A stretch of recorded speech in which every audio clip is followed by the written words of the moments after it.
Mrs. Galena. Mrs. Galena. Galena. What's the matter? Whispers a friend. At work, they call each other by their first name and patronymic. Such is the unwritten law. When Mrs. Galena, who was then simply Galena, opened her very first tiny space, not even a salon but just a corner in a pharmacy with Chinese glasses, she told herself she would be Mrs. Galena. The venture took off. Galena worked a lot. Very much. A lot indeed. Very. She worked by day and studied by night. At home, her children waited with unfinished homework and a hungry husband. The children tried their best to help, to do something. Together, under their father's command, they vacuumed before her arrival. They washed the dishes and put everything in its place. Galena disliked disorder. A tired Galena disliked disorder even more. She was exhausted, dropping the groceries on the floor, running home after work, kissing the younger child, ruffling the older one's hair, hugging her husband, picking up the cat, and then going to wash her hands, change, and cook in the kitchen. Sometimes, the children would come up with something in terms of food, and then Galena's gratitude knew no bounds. But she needed to prepare food for her husband to take with him as he left for a 2-day duty shift. He didn't like eating in the canteen. He wanted something homely and tasty. So, Galena made the effort. She boiled, fried, steamed. Right there in the kitchen. Checking the children's homework, listening in turn to complaints about John being a fool, Olenka a tattletale, listening to the music her son, then her daughter, and then what they listened to together. Then she listened to her husband with pursed lips, throwing clothes into the washing machine and frying cutlets. She nodded her head. Yes, yes, I'm listening. And what has your sister gotten up to now? His sister, a spoiled daddy's girl, got married again, went somewhere, and now it seems she's back again. But there was a catch. But Sergei, her husband's nephew, whom the sister had brought to her mother and left a long time ago. The grandmother decided she couldn't cope with the grandson alone and involved Galena's husband in the upbringing process. Or rather, she just brought him over and said he was blood. Couldn't just abandon him. To whom did she bring him? To Galena, of course, who else? At that time, Sergei was about 3 years old. The grandmother took him for weekends. The boy started calling his aunt Mom, following his cousins, for whom Galena was indeed the mother. Back then, she still didn't work for herself. She was tired, of course. She came home to a puffed-up husband and a dissatisfied mother-in-law, dressing a crying Sergei. He saw Galena, cried, clung to her. Galena didn't understand anything. What's the matter, actually? Where are you taking the child? As those two, her husband and mother-in-law, started yelling that she, Galena, was so careless. They had entrusted her with the child, and she. But what's the matter? Galena was nearly in tears. What did I do wrong? Turns out, everything was wrong. Why did she teach the child to call her mom? I didn't teach him anything. He just repeats after the kids. He knows he has a real mom, Ludmila. They don't listen, they yell, they took the boy away. Galena found out later, the real mother, Sergei's mother, had shown up. That's why they panicked. She came for a short visit and left again with another new love. Now Sergei visits them a couple of times a week. And he seems afraid of everything. The grandmother scolds him. Don't touch this, don't say that. Understandable. Who would like it when their own blood considers a stranger aunt more of a parent? Galena let it go, but the resentment remained. The nephew would come over, but with each visit, he seemed more reserved and jittery. The mother kept coming back. She would take Sergei away, promising him he'd now live with her, and then disappear. Over time, Galena stopped asking herself. If they told her, good, if not, even better. Sometimes causing her husband's anger. Why doesn't she even care? How are things going with them? Galena shrugged, tired. Later, she decided to go into optics herself. Heard enough about it. Until it started bringing in money. Not directly, no. But the whispers were enough. The husband began the conversation many times. Why start all this? Better go work with so-and-so, they pay well there. Tried to involve him too. He resisted. I'm tired from work. You and your nonsense. Go do something useful. When it started to work out, one would think to be proud of the wife. No. There were always misunderstandings, grievances, nitpicking. You came home late, the lunch wasn't a 3-course meal, you haven't baked pies in ages. There is food to eat. Look how deliciously our daughter cooks, says tired Galina. I'm at work, not on a leisure trip. I don't care about your job, he screams. I need a wife at home, to cook, do laundry, iron, primarily to please her man. I bring in money. Galina tries to argue. And you think I don't bring in money? I didn't even mention that. You're the one who started it. Oh, sure, you didn't say. Once you started earning, you became so proud. You don't even ask how Mom is, how Sergey is, how Ludmila is, for that matter. She, by the way, was sick, hospitalized, you could have visited the girl in the hospital. You've become so full of yourself. And you can't even change the kitchen curtains. I've been telling you for a month that they need washing. Galina married young. Not so much out of great love, but, as it might sound, to escape the oppression of her parents.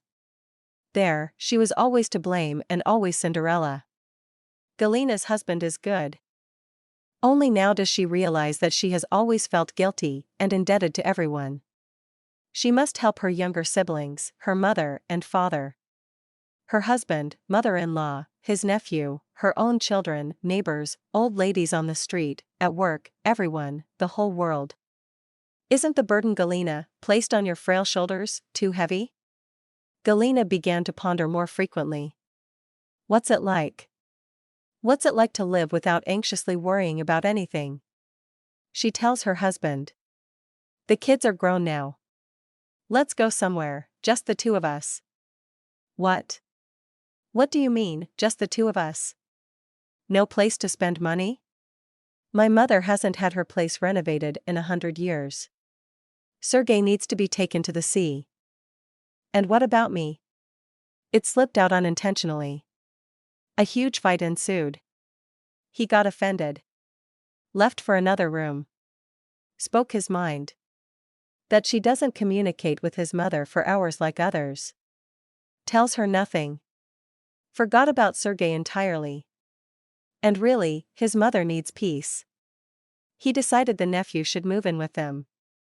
And she would have to help him with his homework. What homework? Isn't he in college? And still, he needs supervision. So, you will be in charge of him. In the evening, her daughter called. She's studying in another city. They chatted. Mom, will Ludmila now live with Grandma? I don't understand. Yes, Grandma called yesterday. Says Ludmila came with her husband. They're having a baby. So, repairs are needed. Basically, Sergey will live with us, and Ludmila in his room. And then, when the baby is born, Grandma will also move in with us. Hello, Mom, Mommy, hello. Yes, dear, I'm listening. So, that's how it is. His mother needs peace. And what about her? Does she, Galina, not need it? No, why would she? She positioned herself that way. But how? How else to be? No one taught her otherwise. From childhood, they instilled a sense of responsibility. Taught that she must lead, pull, as long as she has the strength. That's the way it's supposed to be. A woman must be able to do everything: cook, clean, do laundry, iron, sew. And build a stove if necessary. Chop wood. Raise children, help with homework, cheer and push her man forward. A good wife's man is something else. And the man? It's easier for the man. He just says he can't do it, and that's that. No one expects anything from him. Why do I live like this? She thinks. Before you know it, old age. I haven't seen anything. I was raising children, then one thing, then another. And Galina realized she was tired. Just like that. Simply tired. She doesn't want anything. Doesn't need men, nothing. She wants to live. Quietly, peacefully. Travel somewhere. Wants to wake up in the morning, drink a cup of her favorite coffee, take a leisurely shower, go to her favorite job. Everything is fine-tuned. Everything works like clockwork. She wants not to rush from work, like a beast of burden, through stores, hurrying to feed her husband, but to stop by, buy a piece of cheese and a couple of fruits, come home, have a little snack, lie down and relax with a book or go to the theater, dress up nicely and go to the theater, to a museum. And no one will reproach her for wasting time. And then? Then she'll get a dog. Yes, exactly. A dog or a cat. But that's for later. For now? Now she'll enjoy freedom and silence.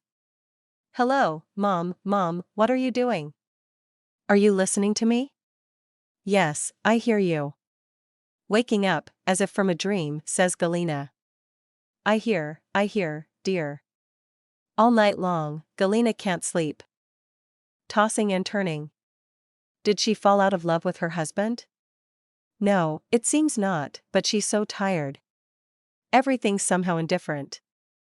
It seems she still loves him, just doesn't want anything anymore. She arrived at work as if in a dream.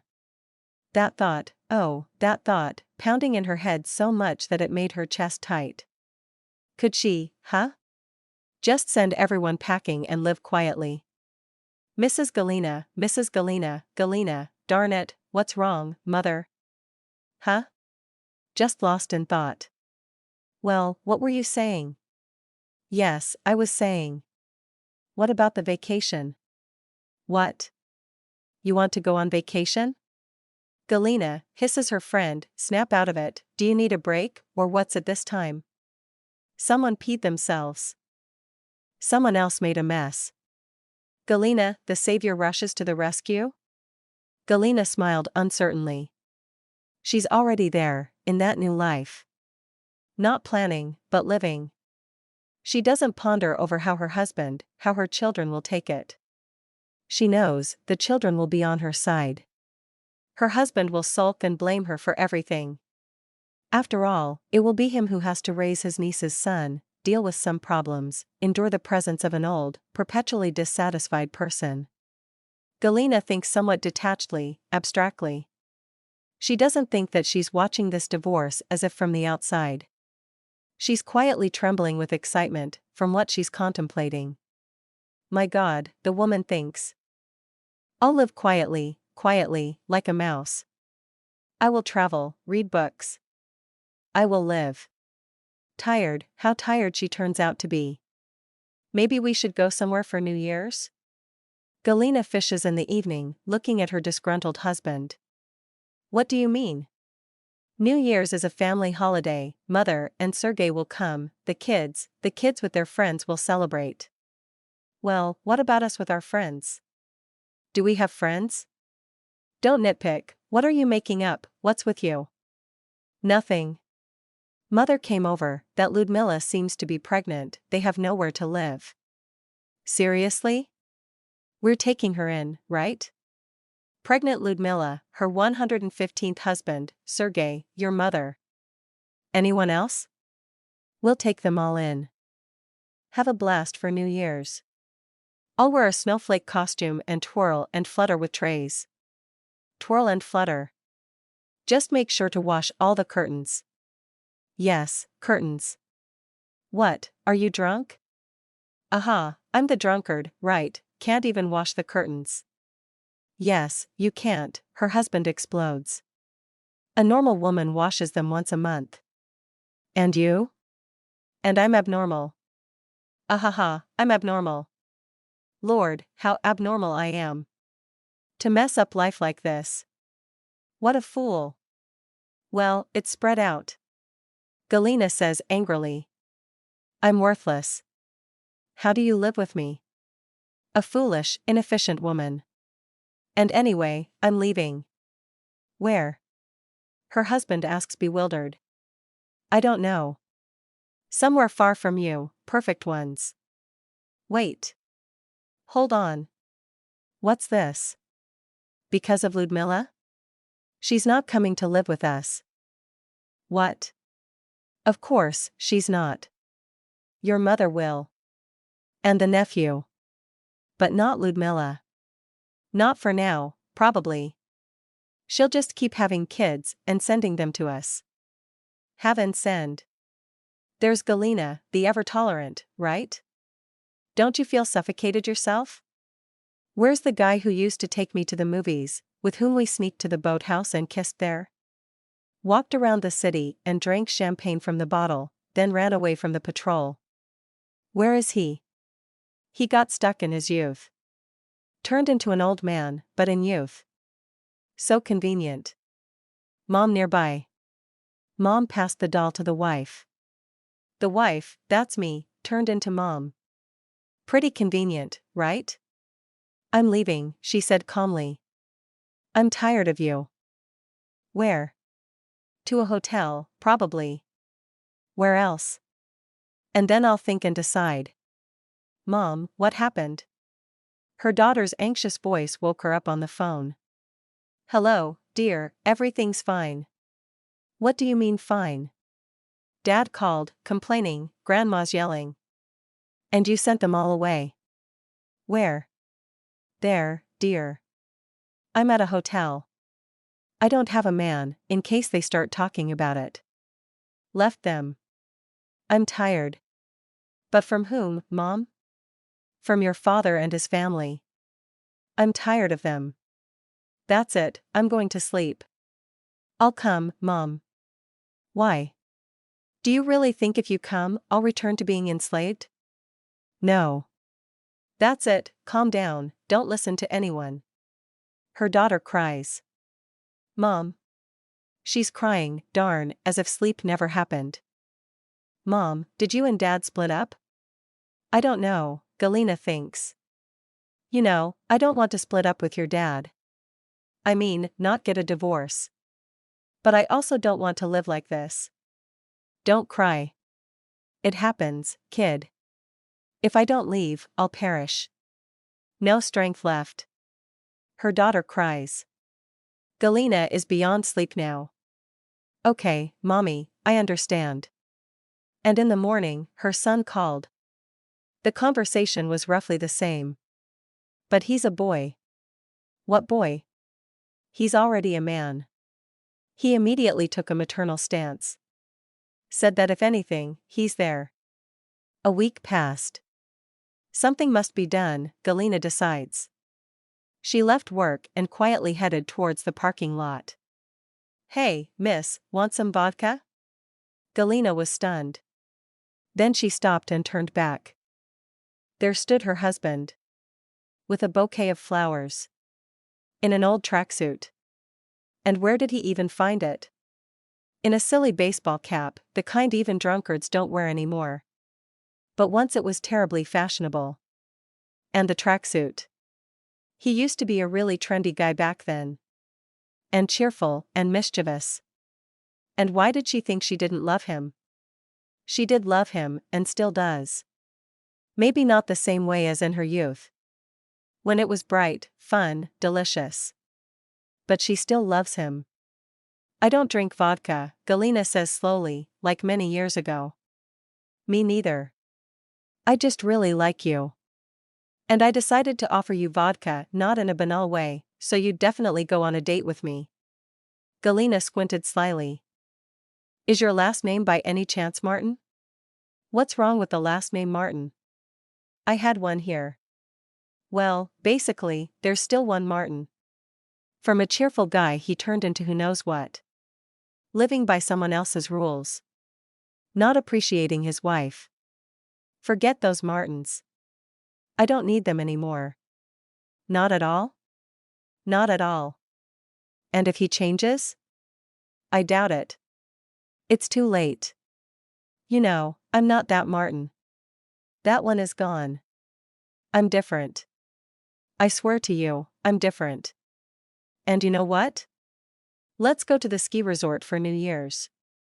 With whom? Well, just the two of us, of course. With whom else? Martin. Galena stepped towards her husband. Martin. Where have you been for so long? Me? I was sleeping. I'm sorry, Let's go home. It's hard for me to even breathe without you. I can't be in the apartment without you. The flowers wilt without you. The cat got sick. I look out the window, and you're not there. Galena, forgive me, Come back. I'm a fool. I know. Forgive me. And at home, their daughter was waiting for them. She had come to her parents. Amazing smells wafted from the kitchen. Their son, who had also arrived, peeked out of the room. And Sergey. Mom, Dad, hi. Hello, Aunt Galena. If I'm bothering, I'll leave. Mom and Grandma are quarreling with her new man. Just sit, he'll leave. Sergey, you'll do your homework yourself, right? What homework? And you, are you leaving me? No. We'll kick you out onto the street. Go live in your brother's room. My aunt, Mom, Sergey said, hugging Galena like a bear. And why did I resist? Galena thinks in the evening, it's all good after all. I almost lost her. Martin pretends to sleep, thinking, and tenderly covers Galena with a blanket. What a fool I am. Tomorrow I'll invite her to the movies. In the back row. That'll surprise her. Martin, without a good shake-up, nothing works. Nothing works. Nothing works.